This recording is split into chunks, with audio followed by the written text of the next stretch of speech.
everybody, it's Romania Black, and we are on episode 5 of Violet Evergarden.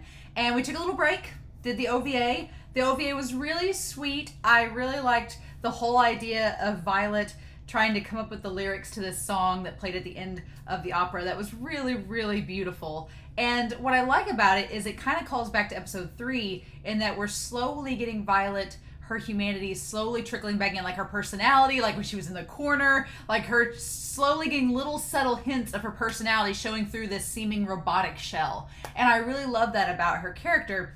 And this show, it's so refreshing to watch this show amidst the other anime that I'm watching, because a lot of the other anime, they're all great. Like, I can't complain about any of the shows I'm watching right now because they're all really good. But most of the other shows that I'm watching, it's all like in your face, it's action, it's intense, there's all this like symbolism just all over the place. And this show is very symbolic. There's lots of symbolism, but it's very subdued and quiet. It just lets you soak in everything, which is great. I love that about the show, that it lets you just kind of simmer and soak it all in and process it slowly and just savor all the details. It doesn't throw anything in your face. It just lets it all sit there for you to kind of just enjoy. And it's been such a good show so far. And I've really, really enjoyed the visuals and the soundtrack and the emotion that's connected with these characters. So I'm really excited to see where Violet's character goes. A lot of you have said this show gets really sad.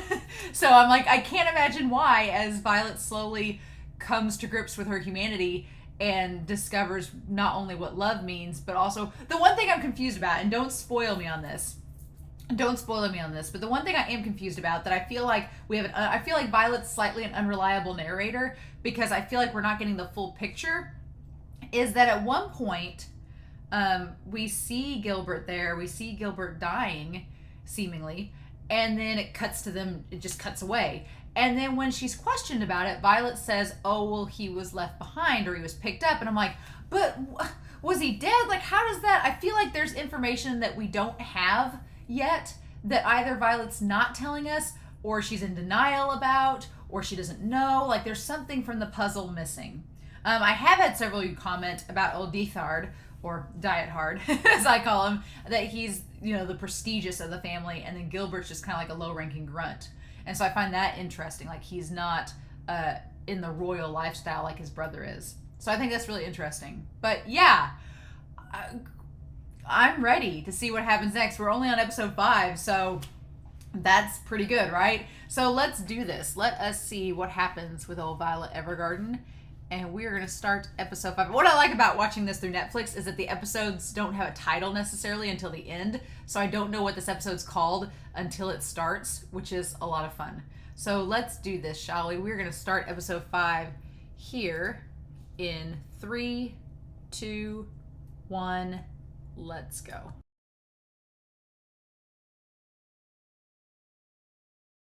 Oh my gosh!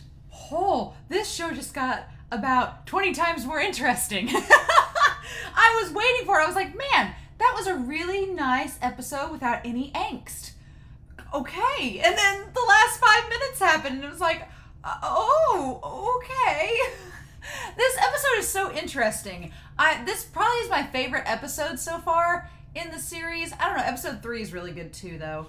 But this probably is one of my favorite ones. But it's so complicated, right?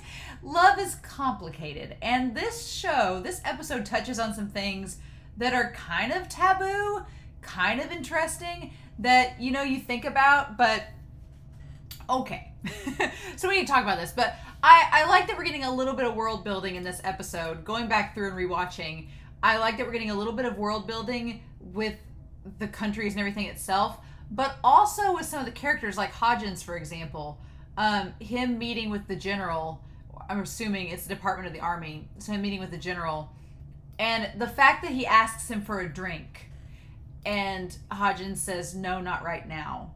And we've seen Hodgins drinking at the bar and everything, so he clearly, it seems like maybe the general knows that he drinks, and then Hodgins like, no. And he's like, after all, you're not military anymore. So I get a little worried when the government and the military guy is like, well, everything's fine now, but if we go back to war, what are you going to do? And Hodgins like, go back to war. So of course, as per usual, there's trouble in paradise, and there's hesitancy and some triflings in the north that seem like they'll be problematic.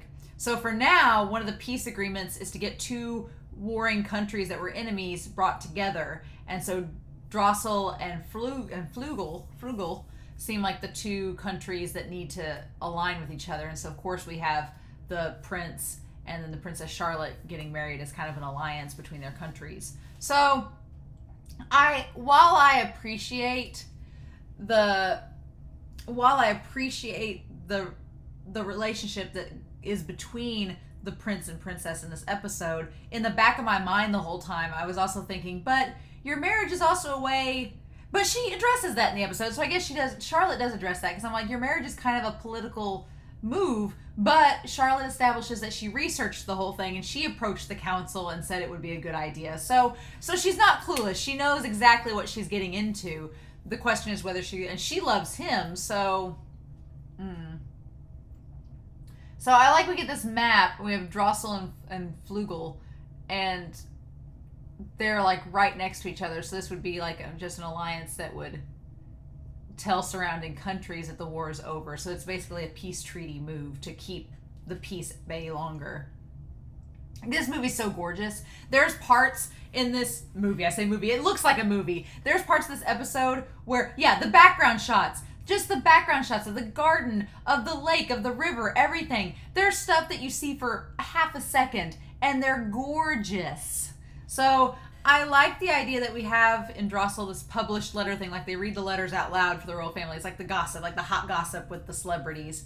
And of course, Violet is, there to help the girl. You know what? I'm glad I watched the OVA before this, because it would have been quite a leap from episode 4 to episode 5 if I hadn't seen the OVA and saw just how much Violet grew as a person and as a writer between that time and space. So I'm actually glad I watched the OVA first, because it was a nice transition into this episode. But I love the idea of Charlotte, of the princess, and I get the impression, she makes the comment that Alberta stole her from her mother's womb. So I get the impression that the mother died and Alberta's been raising her all these years, and which is fine. Her and that butler, though, they got something going on. I'm telling you, her and that butler have got things going on. Them glances, them side glances, that side eye, there's definitely something happening there. But I really love the symbolism of Charlotte when we first meet her. It's very Spirited Away, where she's in all the pillows and stuff. It very much was like the baby in Spirited Away. But her getting all done up and dressed, that had a very Pirates of the Caribbean feel, where they're like getting Elizabeth ready with the corset and everything, and getting her dressed and ready to go, just dolling her up, which is funny because then she makes the comment about Violet being the auto memory doll and looking like, I'm glad I guess the term robot doesn't really exist in this world yet because it's very 18th, 19th century, but they get her all dressed up and everything and looking like a princess. And it's funny because she looks like a doll, but then she makes the comment that Violet is like a doll because she's kind of unmoving and doesn't have like flowery language or a personality in her speech. She's very straightforward. And I think that parallel is interesting. So them writing the letters to convince everyone that the marriage is going to go well, it is pretty, standard historical fare. But I just love that Violet, she's gained so much in these last couple of episodes, and from working as a memory doll, she's gained so much of her humanity back. And I love that she does the thing with her mouth and stuff to make her mouth move and the expressions. It's like, oh yeah, like Violet can be funny when she wants to, and it's like, oh. So we get into talking about the age thing. The age, and that's kind of a controversy in this episode, right? Because Violet and Charlotte seem about the same age. Now we don't know Violet's exact age. She says since she's an orphan, she doesn't know for sure, but she's been told she's around 14 years old. So we don't know for sure. She could be 16 or 17. She could be 14. We're not sure. I thought Violet was older than 14. I thought she was at least 17 when this series started, because she just has that mature persona about her. I just felt like she was older. And so Charlotte, I'm assuming, is 14. And she gets into the topic about the age difference, which it's problematic. It's very problematic, especially, here's the most problematic part. At first, when she's asking about the age gap being 10 years, I was like, okay, 14 and 24, yeah, that's a problem. But then it was even more problematic when she's like, oh, people get married off at age 10. I'm like, you're a child getting married off, and these suitors who are like 20 years old, that's disgusting. Because 10 years old, you're a child. 14-year-old, you're still very in that bracket, right? It's problematic because she's still a kid. She's 14. She's not old enough to have those mature thoughts about, especially about relationships. But then there's Violet, and she's in the same boat. So some of you have commented on how Gilbert and Violet's relationship is problematic, and I hadn't really thought about it because I thought Violet was older. I thought she was 17 now, and I was like, oh, well, they met when she was 14, and yeah, it was probably problematic, but then over the years, it kind of became something else. But if she's only 14, I don't know how I feel about that. I know historically, people like my great-grandmother had my grandfather when she was 14, but it was an accident. So yeah, it's problematic. I think it's problematic because of the maturity level. At least the Prince Damien, at least he is kind and considerate, right? And he isn't sleazy, and he's also voiced by the same voice actor, I'm pretty sure, as Gojo and Kuro, right? I could hear Kuro's voice, and the longer I heard it, it sounded like Gojo too. So I'm pretty sure it's the same voice actor as Kuro and Gojo. Which those two trolls, he was much more subdued in this role. But I like Violet's response. I've never experienced romance before. She's still trying to figure out what love means. So she doesn't know what romance is. She doesn't know what it feels like to be in love with someone. But I think she does. I think Violet does know what it feels like to be in love with someone. She feels that way for Gilbert, but she just can't rationalize it or process it or give it a proper name, right? And then I love that she says that she's analyzed statistics to find out what it means. And there have been many marriages and lovers with large age gaps. So in general, age is not a barrier to love.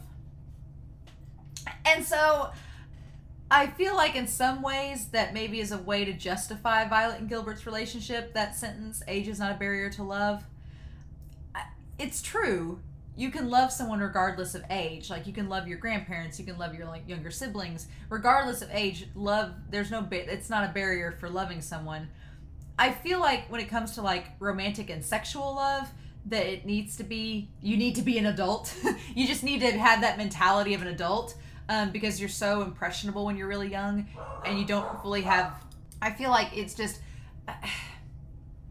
I feel like if you're going to get into romantic sexual relationship, you need to be of age. You need to be old enough to have the maturity to understand the complexities of that. And a 14-year-old, I don't think so. Now, granted, just because they're married doesn't mean that there is that. And so I think that likewise, the love that Gilbert may have for Violet may not be sexual or romantic. It may just be love. He just cares that much about her that it's just love, right? And there's nothing sexual about it. It's just he loves her as a person and their relationship. So that's fine, right? You can love someone. There's nothing wrong with that. Age is not a barrier to it. But I think that if you go any further than that, then it gets problematic and murky, and you've got to be careful there, right? So this episode is kind of problematic in terms of that, especially when she's 10. As sweet as that gesture was, as sweet as Damien was, comforting her by the garden, I was like, she's still a 10-year-old, and you were still there as a suitor? Just saying. So even though she fell in love with your kindness and everything, it's still the fact that you were there as a suitor to a 10-year-old, and you're 20. So, I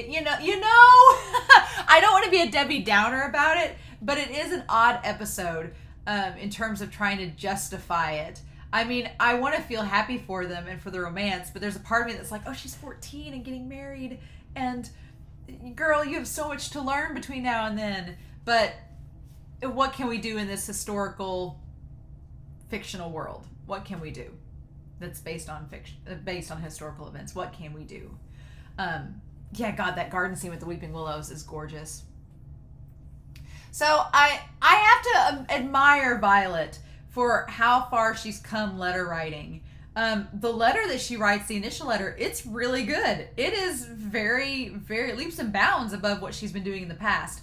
And as soon as Violet said she knew the letter writer for Damien, I was like, oh, it's Cat Leah, because that seems like her style. And it's funny how in this show we start picking up on the style of the other auto memory dolls. Like, it's really cool. Like, Cat Leah is very romantic and grandeur, and I love it.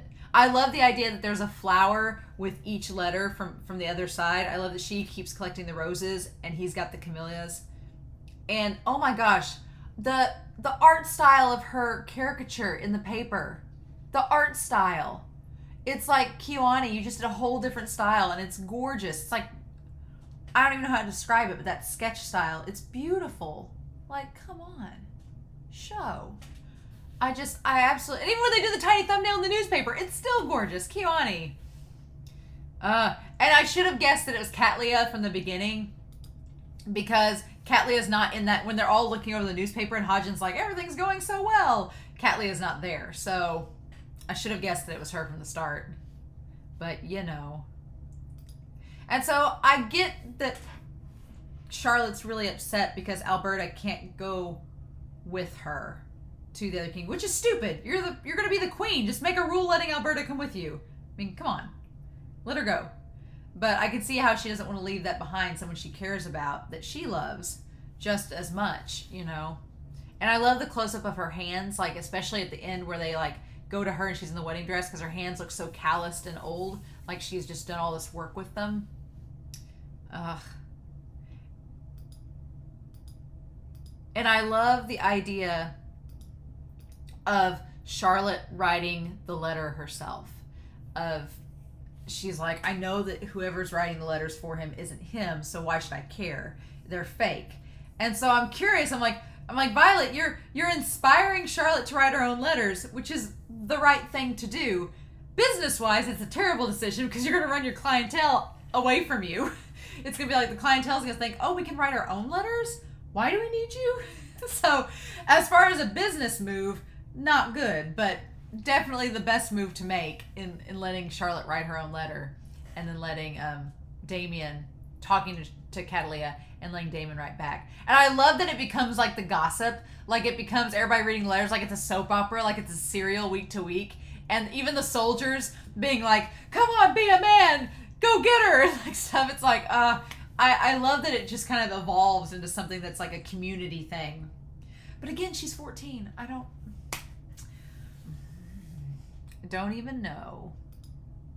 But yeah, the whole image of her as a 10-year-old was pretty gross. I was like, nope. And then he didn't look like I expected him to look. He looked a lot more manly than I expected him to look. But okay. I'm like, still.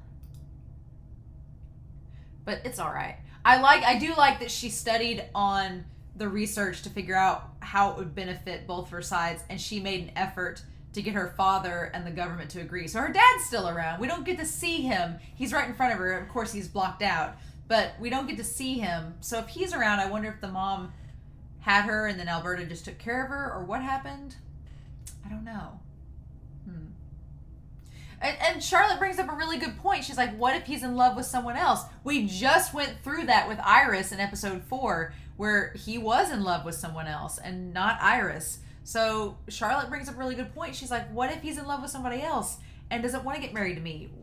How do I know? And then Violet's like, well, as an auto memory doll, I can't do things like this. But personally, since you told me that I'm answering personally, I'll see what I can do.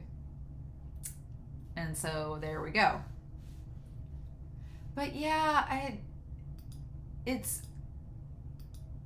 such a beautiful scene, them writing the letters, and I love the back and forth that happens.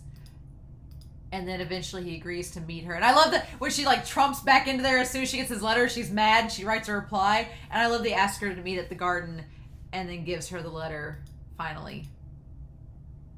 And he looks exactly... I was afraid for a second he'd look different. Like he'd be really different. But nah, he looks exactly the same.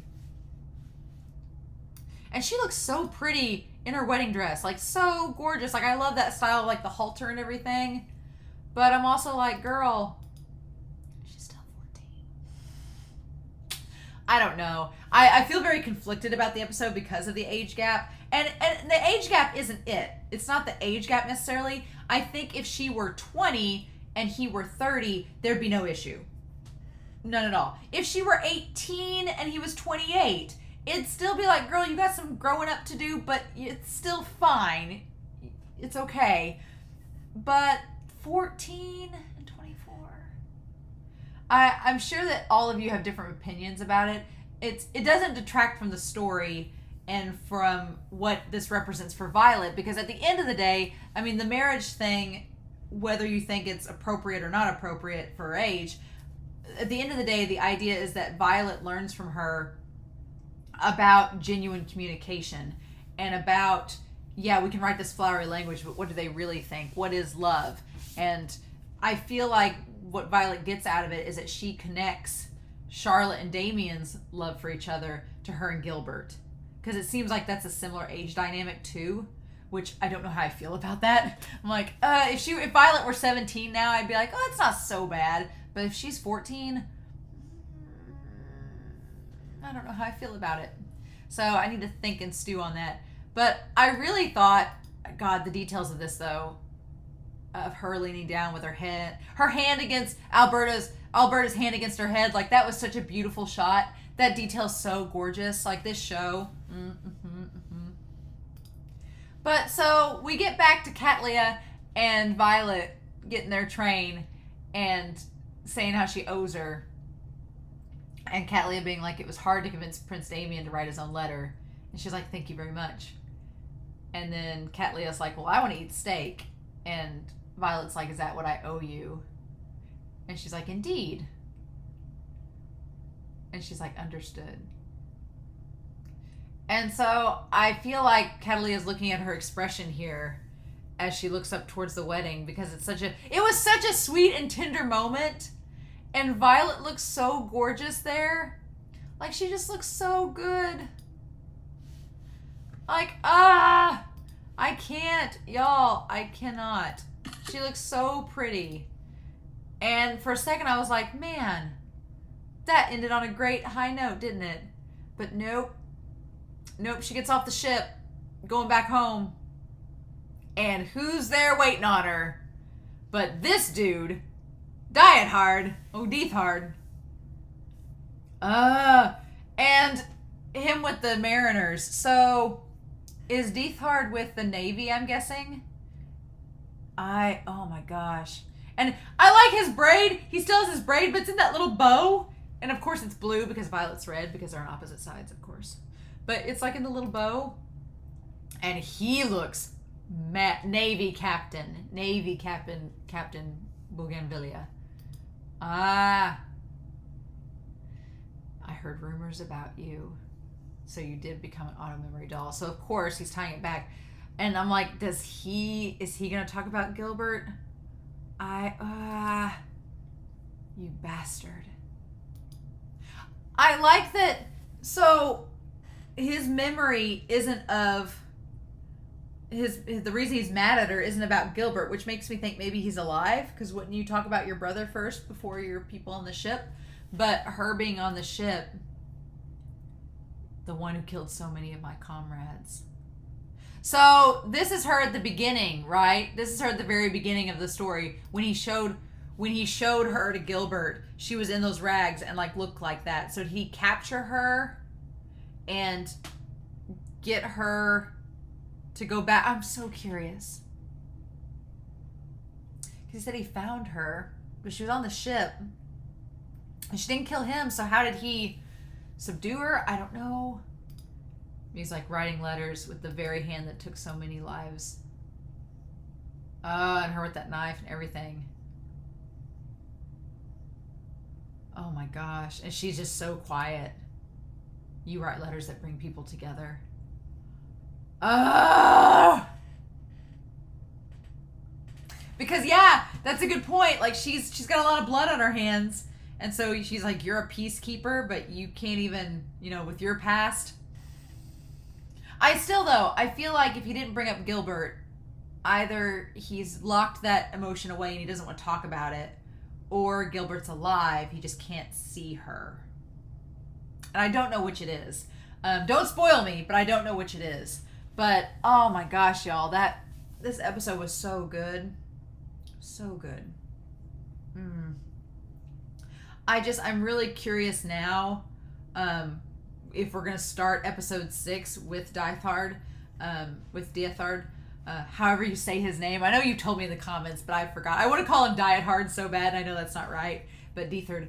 I know we're going to start with him probably in the next episode, maybe, but I'm like, why is he here? Why is he tracked her down? Is Hodgins going to get involved?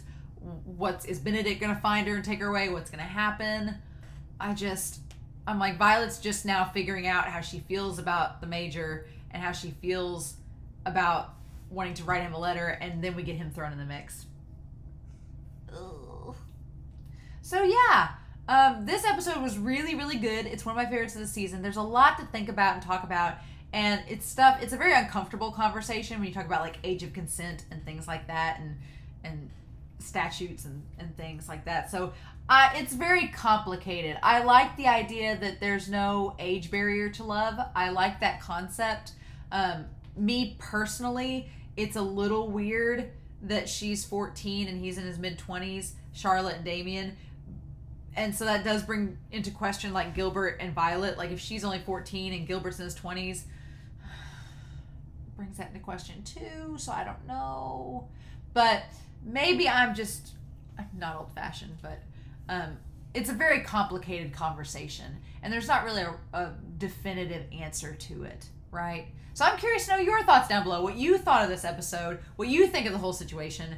The romantic in me is like head over heels about the whole I love you thing from Gilbert at the start, but it's questioning what kind of love, like is it a familial love? Is it like a friendship love? Like what is it? And we haven't gotten that far enough in the season to get any more closer to an answer.